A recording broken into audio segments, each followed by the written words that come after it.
आता मला माझ्या काही मित्रांनी फोन केले की काही बातम्या तिकडे चालू आहेत आणि माझे सहकारी मित्र माननीय आमदार थोरवे आणि माझ्यामध्ये काही बाबा फार वादविवाद काही झाले, तर असला कसलाही प्रकार नाही।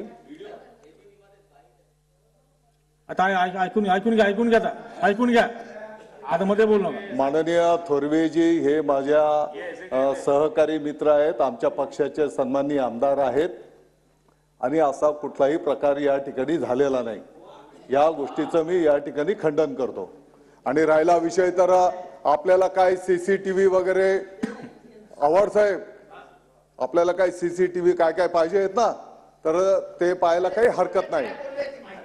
अरे ऐका ना, तुम्ही विरोधी पक्षनेते महोदय, आपल्याला सीसीटीव्ही मध्ये ते सगळं काय हाणामारी हे ते काय शूटिंग झालेलं आहे ना। अध्यक्ष महोदय, माझी विनंती आहे सभागृहाला पण आणि संपूर्ण महाराष्ट्राला जे काय हाणामारी अमुक ढमुक काय ते सीसीटीव्ही तुम्ही दाखवू शकता। ठीक आहे। विरोधी पक्षनेते आपली सभागृहाची प्रथा आहे, एखादा सदस्याची माहिती सांगतो आपण ते सत्य मानतो, तर त्यांनी माहिती सांगितली, आता पुढे बोलायची आवश्यकता नाही। आता विरोधी पक्षनेते सुरू करा चर्चा। विरोधी पक्षनेते चर्चा सुरू करा।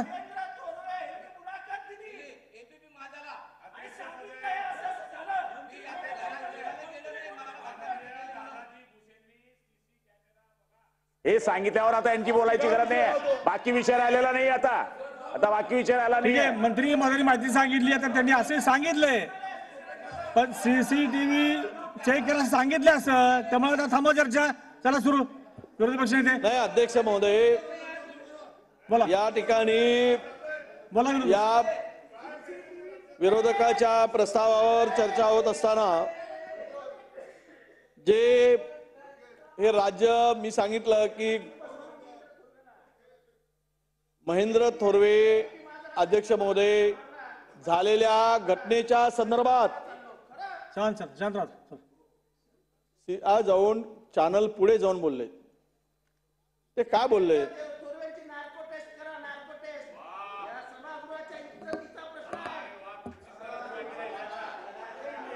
अध्यक्ष महोदय, म्हणून आपल्याला हे सर्व जे काही देशात आपल्या राज्यात चाललेलं, जे काही विधान भवनाच्या परिसरात चाललेलं आहे, हे निपक्षपणे या सगळ्या गोष्टीचा खुलासा, माहिती आणि आवश्यकता पडली तर चौकशी, कारण थोरवेंनी स्वतः या संदर्भात प्रसार माध्यमापुढे झालेली हकीकत सांगितली आहे। हे काही दुसऱ्यांच्या कोणाच्या सांगण्यामुळे नाही, तर स्वतःहून ते त्या ठिकाणी गेले आहेत।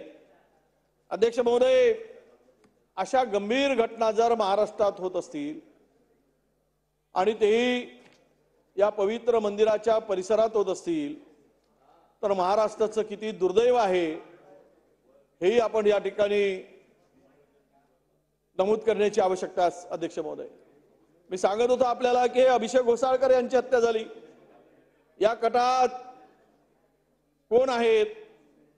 हा वर्चस्ववादातून झालेला प्लॅन आहे का? याची अजूनही सरकारकडून या षडयंत्रामध्ये कोण कोण आहेत, कोणाच्या वर्चस्ववादातून हे झालेलं आहे, हे महत्वाचं आहे। अध्यक्ष महोदय, ठाण्यामध्ये संकेत भोसले हा मागासवर्गीय युवक होता, भिवंडी मधला, ठाणे जिल्ह्यातील। त्याच्या अपहरणानंतर अध्यक्ष महोदय अपहरण केलं गेलं, बेदम मारहाणीमुळे त्याचा मृत्यू झाला। अध्यक्ष महोदय, जीव वाचवण्यासाठी पोलीस ठाण्यात हा संकेत धावत होता। अध्यक्ष महोदय, याला पकडल्या गेलं, पकडून याला मारहाण केल्या गेली। मारहाणी पुरतच नाही अध्यक्ष महोदय, माहिती घ्यावी, या मागासवर्गीय विद्यार्थ्यांच्या, मागासवर्गीय तरुणांच्या अंगावर, त्याच्या तोंडात लघवी केली गेली। तुम्हाला इतकं वाईट होत आहे महाराष्ट्रामध्ये, याचा खुलासा सरकार म्हणून करणार आहे की नाही अध्यक्ष महोदय? एखाद्या मागासवर्गीय तरुणावर सत्तेशी संबंधित असलेले लोक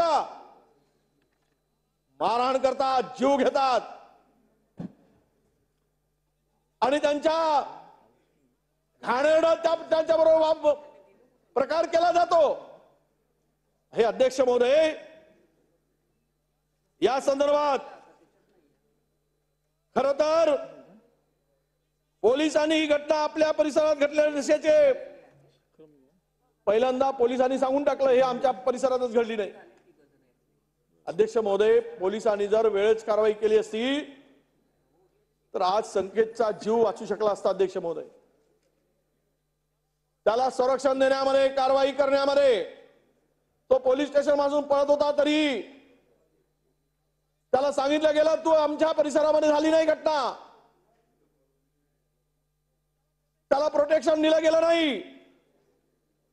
हे आरोप त्याच्या कुटुंबियांनी केले। अध्यक्ष महोदय, एका मागासवर्गीयावर असा प्रकारचा अत्याचार होतोय आणि ही अवस्था जर कोणाची झाली असेल, कोणता मारेकरी आहे, कोणत्या राजकीय पक्षाचा पदाधिकारी आहे ठाण्यामध्ये, याचं उत्तर सरकारने दिलं पाहिजे। अध्यक्ष महोदय, ही सरकारच्या कडे आमची मागणी आहे।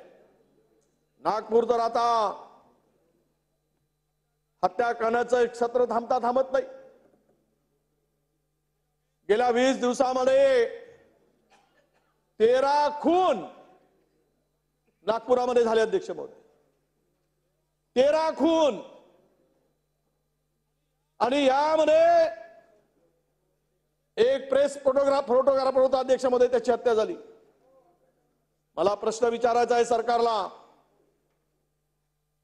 की काय गृहमंत्र्यांची कार्यक्षमता हरवली आहे का? काय मुख्यमंत्री मौनात आहेत का? आणि काय मला वाटतं की दादांना काही बोलायचंच नाही का? हा खरंच प्रश्न महाराष्ट्राच्या पुढे अध्यक्ष महोदय आहे। आणि या सगळ्यामध्ये मी सांगितलं की मंत्रालयात गुंडाकडून रीलबाजी होते, मुख्यमंत्र्यांना राजरोसपणे गुंड मिळत आहेत, रील काढून माध्यमामध्ये प्रसारित केलं जात आहे। आणि विशेष म्हणजे खून, गुंडगिरी ही विकोपाला जात असताना सत्ताधारी पक्षातील नवी मुंबईचा एक नेता, वडील, त्या दोनही मायलेकीवर पोलीस स्टेशनमध्ये एफआयआर दाखल झाली। त्या सत्ताधारी पक्षाच्या नेत्यांच्या विरोधात वडिलांनी म्हणजे बाप लेकानी आई आणि पोरीवर अत्याचार केलाय, बलात्कार केलाय, त्याची तक्रार झाली, पोलीस स्टेशनमध्ये रिपोर्ट झाली। काय चाललंय? सत्ताधारी पक्षातील जबाबदार पदाधिकारी, नेता नवी मुंबईतील बाप आईला वापरतो,